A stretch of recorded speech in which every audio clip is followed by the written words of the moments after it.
Hi friends, power of ടുവിൻ്റെ മറ്റൊരു വീഡിയോയിലേക്ക് എല്ലാ കൂട്ടുകാർക്കും സ്വാഗതം.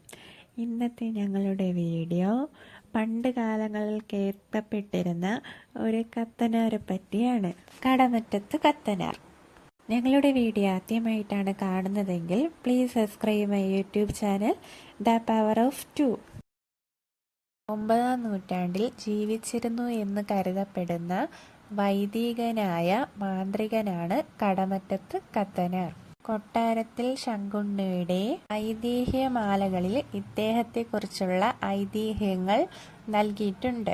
തിരുവിതാംകൂറിലുള്ള കുന്നത്ത് നാട് താലൂക്കിലെ കടമറ്റം എന്ന പ്രദേശത്ത് നിർധനരായ ഉലഹന്റെയും എലിസമ്മയുടെയും മകനായി ജനിച്ചു. യഥാർത്ഥ പേര് പൗലോസ് എന്നായിരുന്നു. അച്ഛനമ്മമാർ മരിച്ചു പോവുകയും സഹോദരങ്ങളാരും തന്നെ ഇല്ലാത്തതിനാലും ചെറുപ്പത്തിൽ തന്നെ അനാഥനായ അദ്ദേഹം കടമറ്റത്ത് പള്ളിയിലെ അച്ഛൻ എടുത്തു വളർത്തുകയായിരുന്നു. അദ്ദേഹത്തിന് നല്ല വിദ്യാഭ്യാസം നൽകുകയും സുറിയാനി തുടങ്ങിയ ഭാഷകൾ പഠിപ്പിക്കുകയും ചെയ്തു. വൈദിക പാഠങ്ങളെല്ലാം അദ്ദേഹം സ്വന്തം ആയിട്ട് പഠിക്കുകയും ചെയ്തു. 5-6 വർഷങ്ങൾ കൊണ്ട് അദ്ദേഹം ഒരു വൈദ്യൻ അറിഞ്ഞിരിക്കേണ്ട കാര്യങ്ങളെല്ലാം അറിവ് നേടി.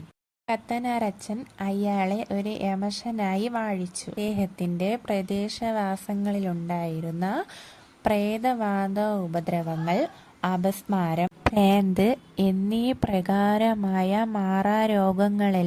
ഈ രോഗങ്ങളെല്ലാം ഒരു ചെലവുമില്ലാതെ അദ്ദേഹം മാറ്റിക്കൊടുക്കുകയും ചെയ്തിരുന്നു. അതോടെ അദ്ദേഹം വലിയ മന്ത്രവാദികളിൽ വ്യാപിക്കാനും തുടങ്ങി. അതോടുകൂടി നാട്ടുകാരെല്ലാവരും അദ്ദേഹത്തെ ബഹുമാനപൂർവ്വം കടമറ്റത്ത് കത്തനാരെന്ന് വിളിക്കുവാനും തുടങ്ങി. കടമറ്റത്ത് കത്തനാരുടെ മാന്ത്രിക പ്രവർത്തനങ്ങളിലെല്ലാം പ്രത്യേകതകളുണ്ടായിരുന്നു. അദ്ദേഹം പൂജകളോ ഹോമങ്ങളോ നടത്തിയിരുന്നില്ല. ആട്, കോഴി തുടങ്ങിയ ജീവികളെ ബലി കൊടുക്കുകയുമായിരുന്നില്ല. വസ്ത്രങ്ങളോ ദ്രവ്യങ്ങളോ പാരിതോഷികങ്ങളോ ആവശ്യപ്പെടുകയും ചെയ്തിരുന്നില്ല.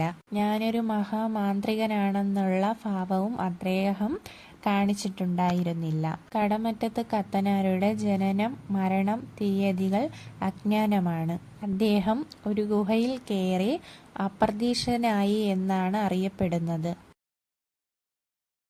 കടമറ്റത്ത് കത്തനാരെ പറ്റി പറയാനാണെങ്കിൽ ഇനിയും ഒരുപാട് കാര്യങ്ങൾ പറയാനായിട്ടുണ്ട്. നമ്മളിപ്പോൾ അതിലോട്ടൊന്നും കടക്കുന്നില്ല. നമുക്ക് ഇനി നെക്സ്റ്റ് പാർട്ട് വീഡിയോ പിന്നീട് കാണാവുന്നതാണ്.